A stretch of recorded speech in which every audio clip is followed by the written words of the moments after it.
Vivifica-me segundo a tua misericórdia, e guardarei os testemunhos oriundos de tua boca. Quem pode repetir o 88? Vivifica-me segundo a tua bondade, então guardarei o testemunho da tua boca. Glória a Deus. Aleluia. Então esse livro de Salmo aqui, Aleluia, é um livro de Salmo, o maior livro da Bíblia, com os maiores versículos da Bíblia. aleluia, Livro de Salmo, a qual Davi escreveu, pela misericórdia do Senhor em sua vida, pois a espada tinha caído sobre Davi, seu reino, tudo mais, e Davi escreveu os salmos aleluia, por orações e misericórdia do Senhor. E sabemos que aqui Davi está dizendo para viver aos olhos dele de toda a vaidade. Está dizendo para Deus vivificar o caminho. E assim na nossa vida também, para nós desviarmos nossos olhos da vaidade e nos vivificar no caminho. E o que Deus vai dizer para vivificar segundo a sua bondade ou segundo a sua misericórdia e guardar os testemunhos oriundos de sua boca.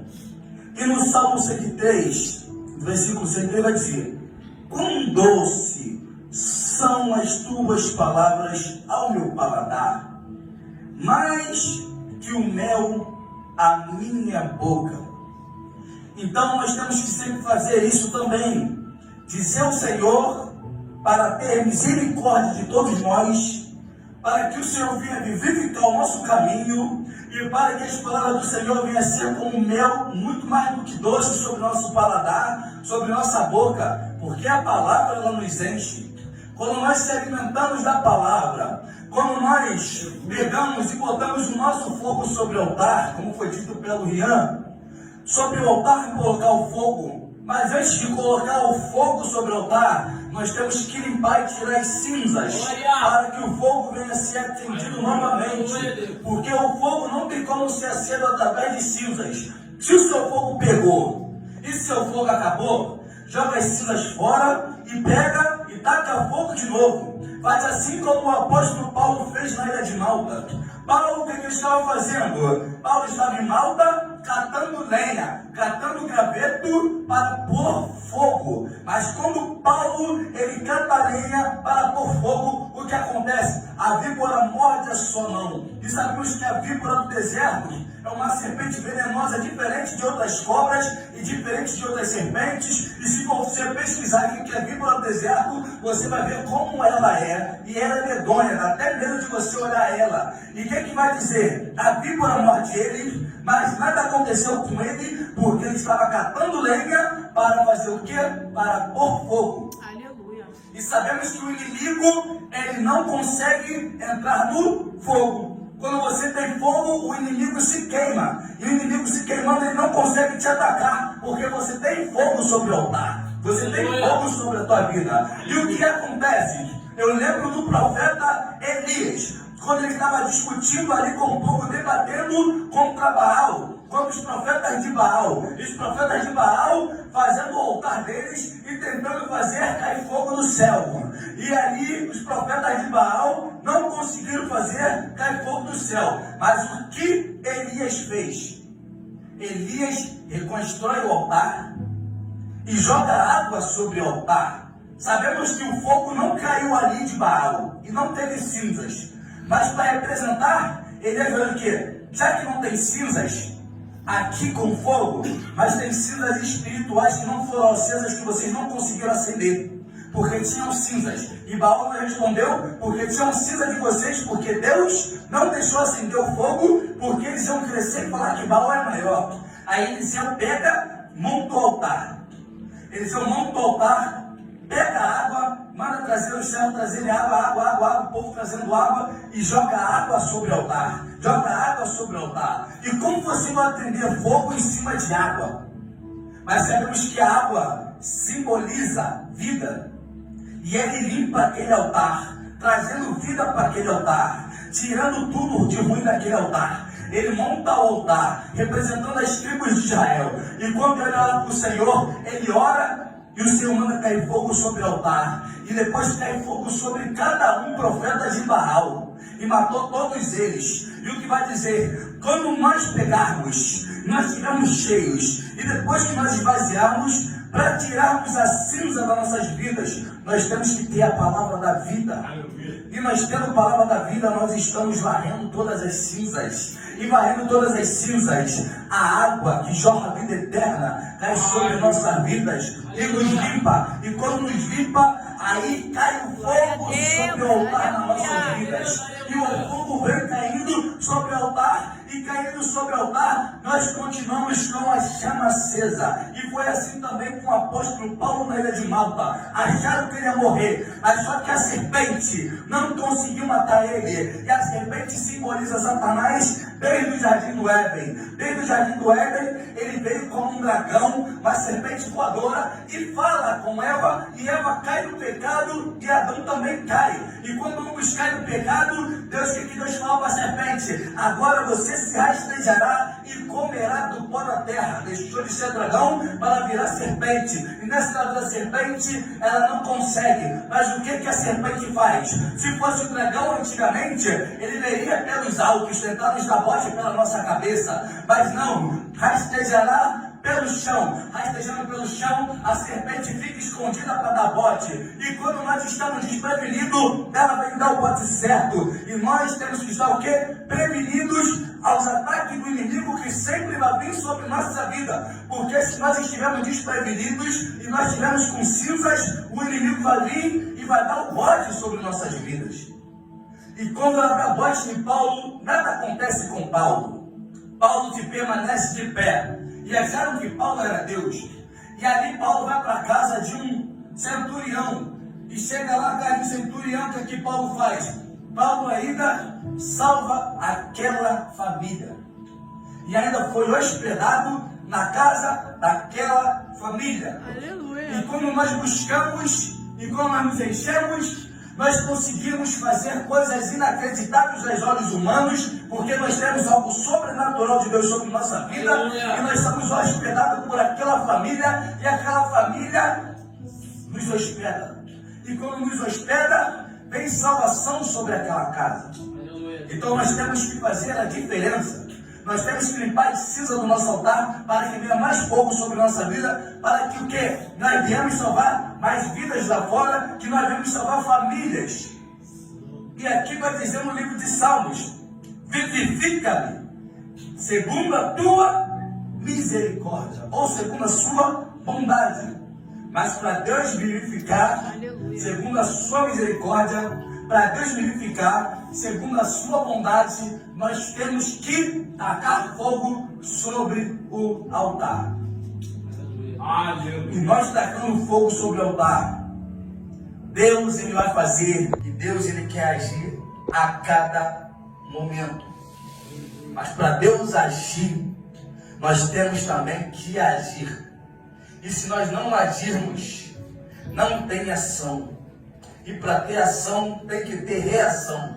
Então, para ter ação, nós temos que agir.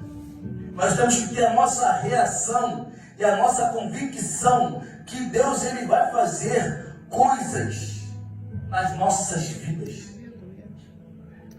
Então, nós temos que ser vivificados. Quando fala vivifica-me, ele faça viver segundo a tua misericórdia. Então nós temos que viver para a misericórdia de Deus vir sobre nossas vidas. Tem gente que fala, temos que pregar o que vivemos, mas também nós temos que pregar o que crer, porque se eu não fiz um morto ressuscitar, eu não posso pregar sobre isso. Então, porque tem que falar que a gente tem que pregar o que vive. Então, se eu não fizer o ressuscitar, eu tenho que tirar essa palavra daqui e não pregar ela. Mas nós temos que pregar o que crê, para que venha ser vivificado.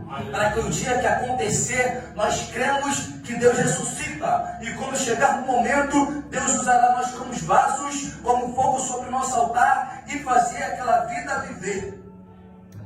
Foi assim que Jesus fez com Lázaro. Fez viver.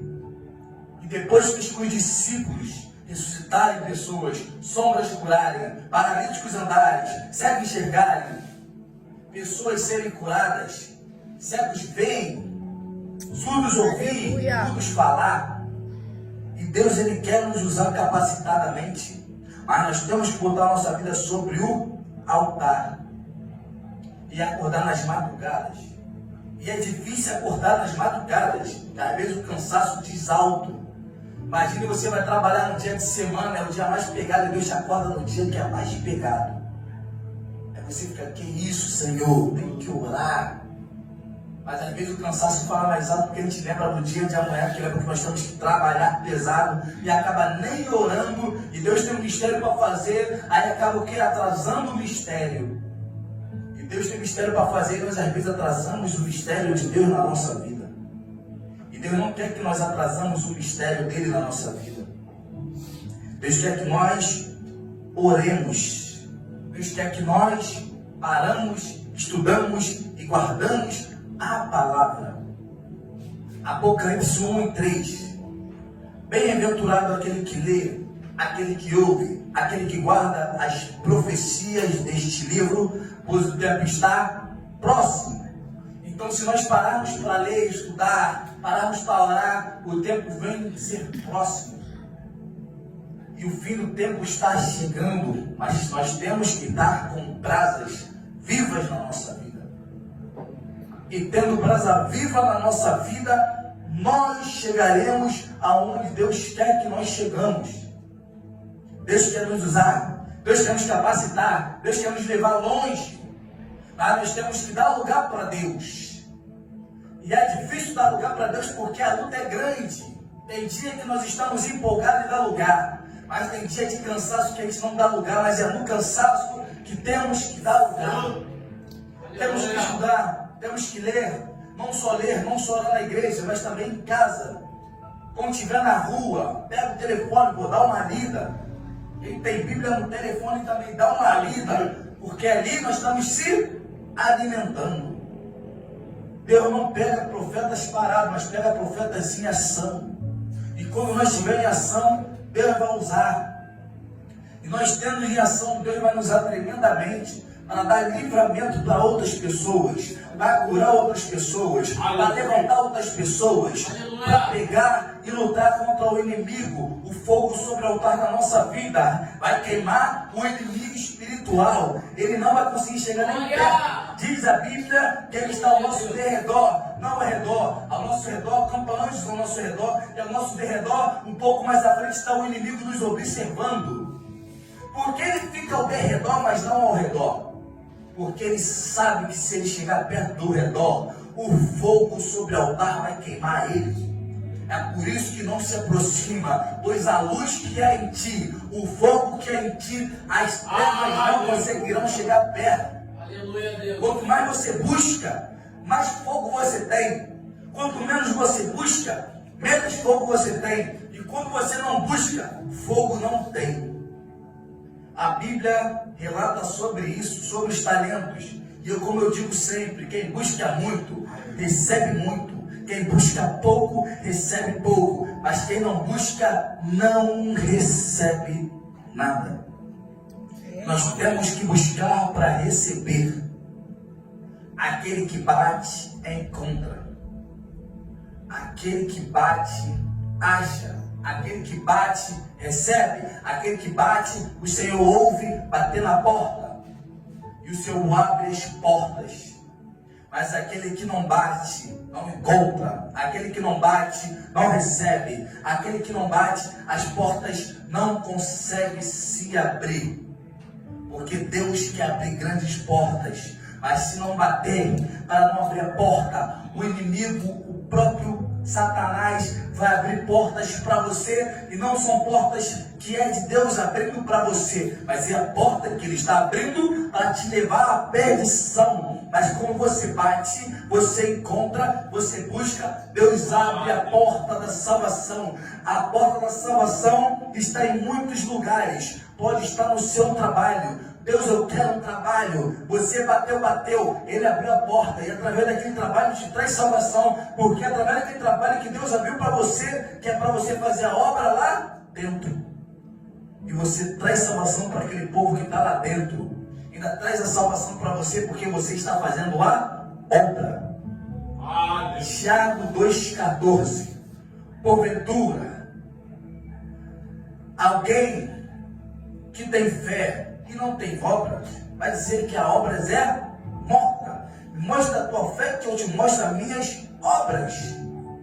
Então a fé e a obra são juntas. A fé e a obra são casadas. O próprio Jesus veio à terra e fez obra. E disse, eu vou para o Pai. E vocês farão obras maiores do que a minha.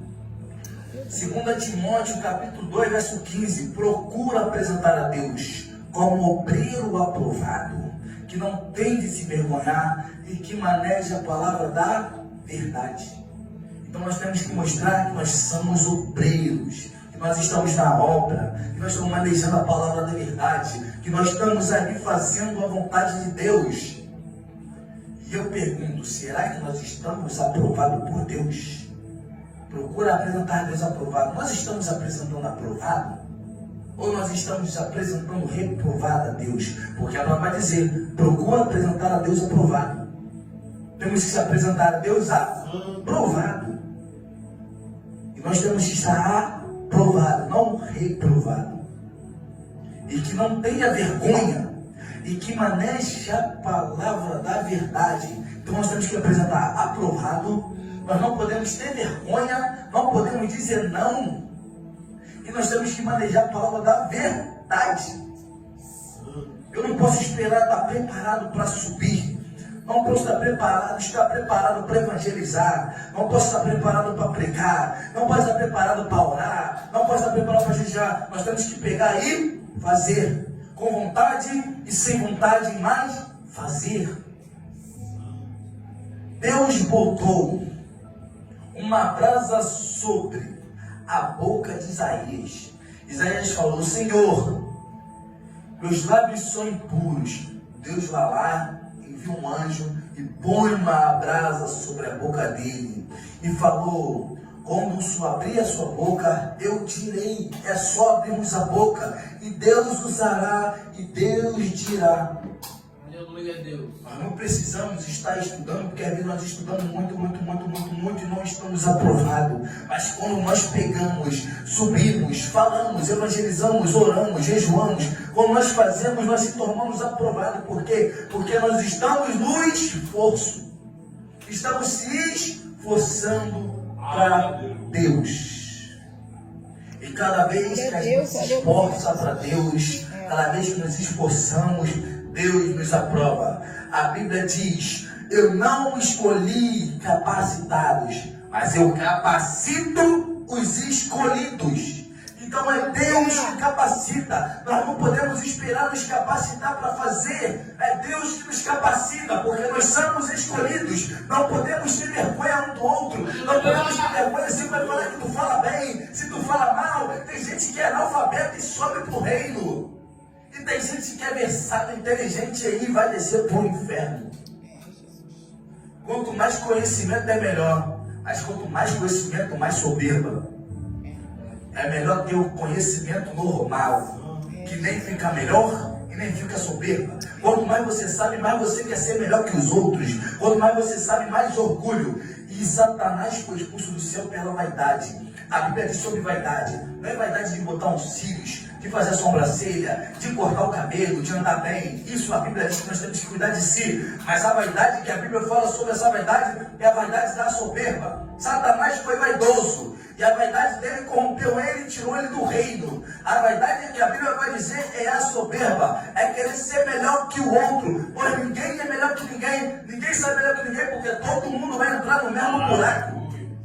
Todos serão julgados. Apocalipse 20:15 vai dizer sobre isso.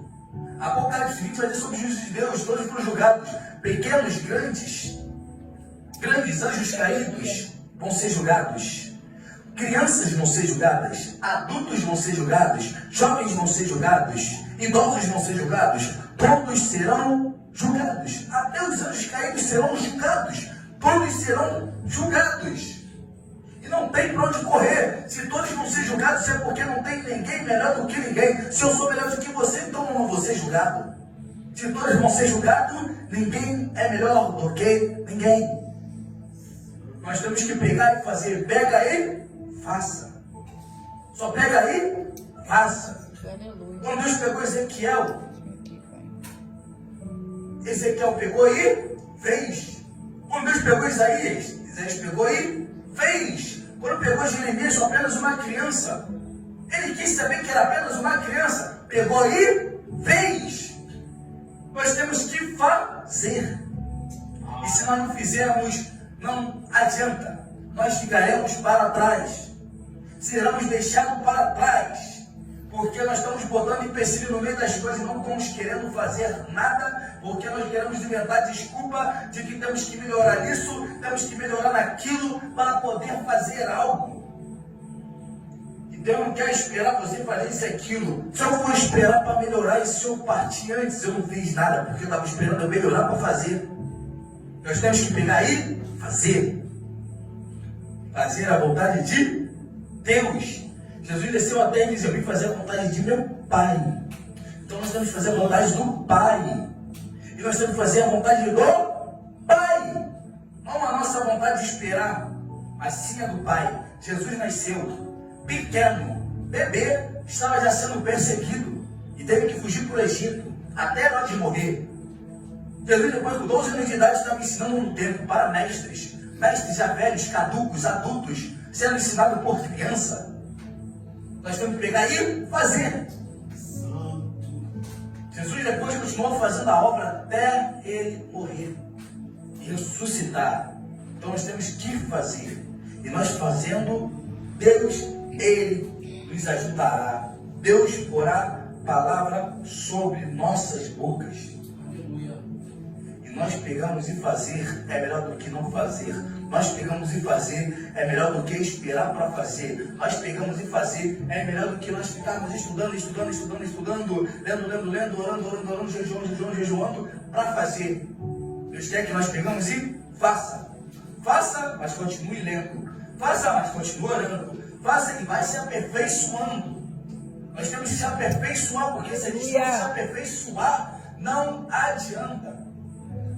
E eu lembro quando eu entrei para o Evangelho a primeira vez na minha vida, eu não sabia de nada, mas eu tinha aquela coragem de dor e eu ficava na igreja, tinha uma oportunidade, ficava dando um versículo. E vou dar esse versículo aqui, ó. A gente nem lia a Bíblia toda, a gente nem lia um capítulo inteiro, a gente só lia versículos isolados.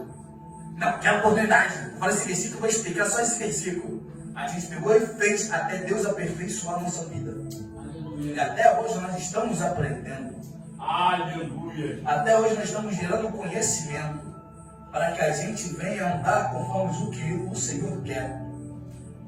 E nós andamos conforme o Senhor quer, Deus vai fazer. Segundo a Crônicas 7:14 vai dizer: se o meu povo, que se chama pelo meu nome, se humilhar e orar, e buscar a minha face, e se converter dos seus maus caminhos, então eu ouvirei dos céus, perdoarei os seus pecados e sararei a sua terra. Então o povo tem que fazer o quê? Tem que chamar o Senhor pelo nome, tem que se humilhar, tem que orar, tem que buscar e se converter todos os dias. Nós temos que se converter, todos os dias nós temos que reatar a aliança, todos os dias nós temos que reconciliar. Então Deus está falando que o povo tem que chamar Ele sempre pelo nome, tem sempre que se humilhar, tem sempre que orar, tem sempre que buscar e botar a prática e a fé em ação. Aleluia, Jesus. Se não tiver ação, não tem reação. Mas para ter reação, tem que ter ação. Eu não oro, mas eu dou a palavra. Eu não dou a palavra, mas eu oro. Então nós temos que casar as coisas. Eu não sou de dar muito palavra, mas eu louvo. Eu não sou muito de louvar, mas eu sou de orar. Mas tem que fazer algo para o reino. Eu não sou de orar, não sou de dar palavra. Eu não sou de louvar, mas eu dou testemunho. Chego aqui, Deus me abençoou hoje, que foi assim, passado eu pisei ali, o demônio entrou, e não sei o que, fez milagre, e cheguei ali assim, e dar testemunho do que aconteceu. Porque todas as coisas são casadas, oração, louvor, palavra, testemunho, tudo é bendito ao Senhor, e tudo é para a edificação da igreja. A Júlia vem nova, edifica a igreja. Vem o presbítero e dá uma palavra, edifica a igreja. Vem a pastora e faz uma oração, edifica a igreja. Vem outro irmão e dá um testemunho, edifica a igreja. E tudo dá um edificando o outro para levantar a fé um do outro. E devemos suportar a fraqueza dos fracos, não agradar nós mesmos, mas agradar uns aos outros, para o que é bom na edificação. Romanos 15 vai dizer, eu sempre falo de Romanos 15, é agradar um ao outro na edificação. É Salmos 133, com bom e com suave que os irmãos convivem em união. Conviver em união é não chegar a dizer, varão não sabe pregar direito, mas estamos em união, vamos lá, pregando. O outro não sabe louvar, a outra não sabe louvar, mas estamos em união. Aí continuamos, tá louvando, mas a gente vai falar, não sabe. Falar, que bom, que Deus continue usando. Que continue usando e Deus faça usar mais ainda. Que venha aperfeiçoar mais ainda. Usa essa pessoa, Senhor.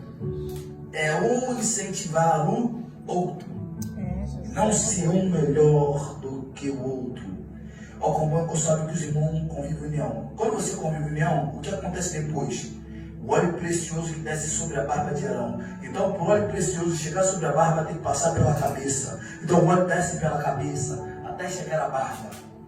Então, nós temos que entender que quando nós convivemos em união, o óleo precioso desce sobre nossas cabeças, desce sobre até a nossa barba, nossos queixos, até pingar no chão. E mostrar que o óleo do Senhor está sobre nossas vidas. Então nós temos que entender que a fé e a misericórdia do Senhor é nos vivificar para que nós viemos se manter de pé, vivos na presença do Senhor, buscando o Senhor e vivificando para que a sua misericórdia dura para sempre. E nós vamos deixar essa palavra do nosso coração. Não é gritaria, não é pula-pula, mas é na calmaria para nós entendermos a nossa vida e vamos botar a fé e a ação em prática para ter reação. E agradeço a oportunidade.